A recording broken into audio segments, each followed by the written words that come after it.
Hey there, Amy Young here. Welcome to my channel. It's brand new. I'm so new to this. I hope it gets better. I hope that I don't talk too much, but I really appreciate you clicking on this video to learn about the BRCA gene. That is so important to talk about, you guys.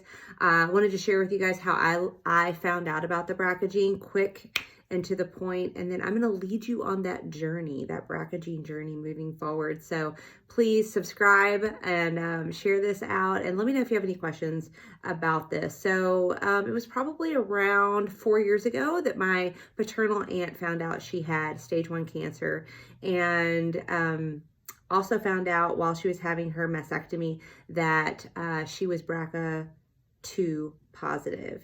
And the way she found that out was she had seen Angelina Jolie on TV talking about it, and all she could think of was, oh my gosh, what if I have this gene, and if I have it, I could have my daughter, who at the time was 17, have my daughter tested, and all her nieces, and me being one of those nieces.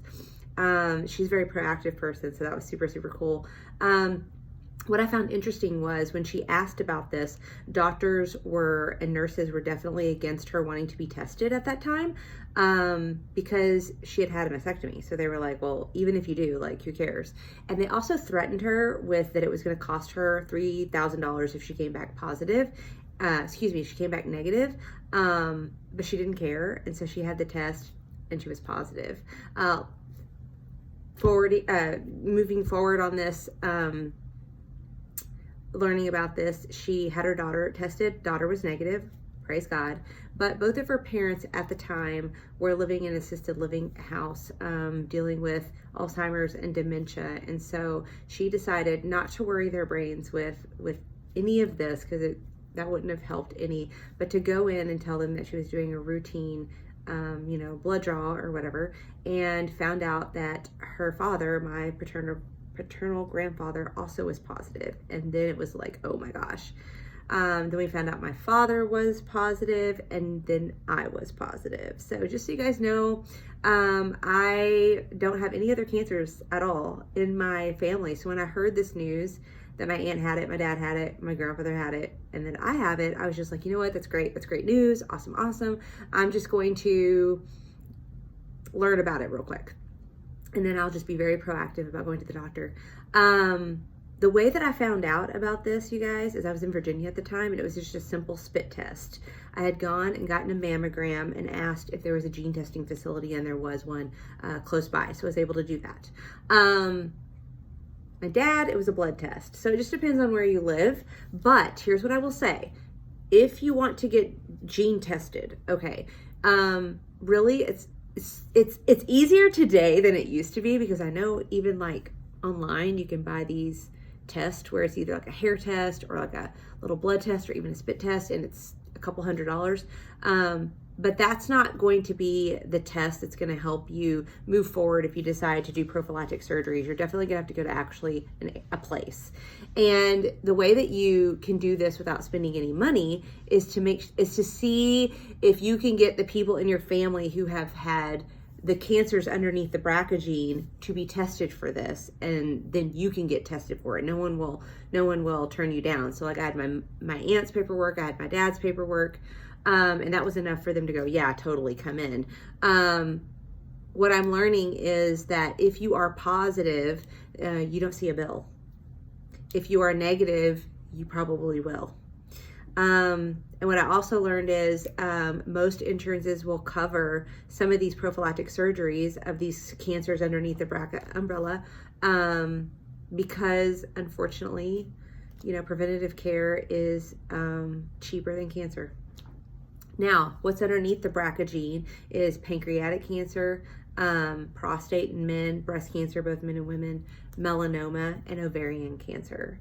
And so I decided, okay, I'll just go get the testing the counseling, if you will, and it was frightening. However, amongst those that have had the BRCA gene, I can't remember the exact percentage, but I remember that by the time I'm 70, I had like a 70% chance of contracting breast cancer and an even higher chance of contracting ovarian cancer.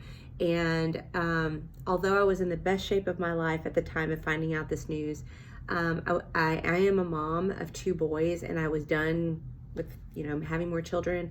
And I realized that these things right here, while probably really a lot of fun in the bedroom, really didn't serve any other purpose in terms of feeding children. And my husband, you know, would rather me be alive than have these as fun bags.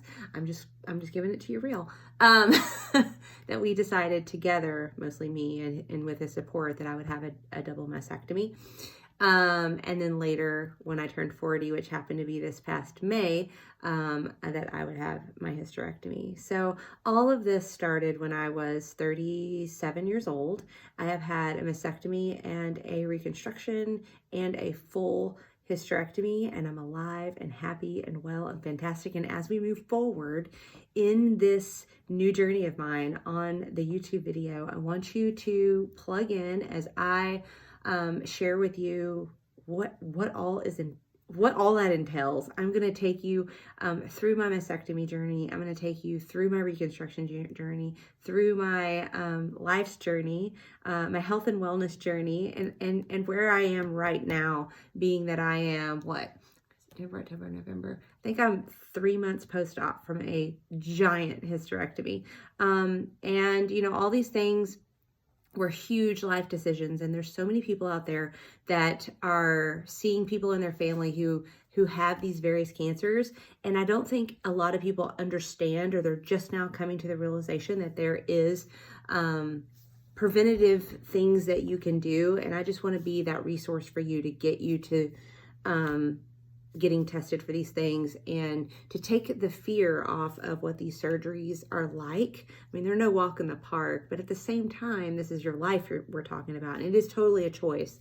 You know, when I, you know, asked my friends what they thought of it, which be very careful doing that. I actually do not recommend getting into Facebook groups or groups where people have had this done, or, you know, rallying everyone you know and asking them about it. It should just be a personal choice, and with your spouse if you have one, or if you're younger, your parents or whatever. But I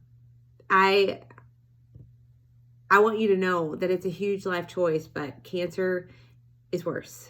And so, in my opinion, if you are looking at family members who have these cancers, again, breast, ovarian, pancreatic, melanoma, prostate, then it's something worth looking into. And I just really want to teach you, not teach you, I guess, but guide you in that direction and just be support for you. So if you have any questions, please feel free to ask, and have grace with me as I slowly reveal my videos. I appreciate you. And yeah, click the subscribe button, and that's it. Thanks.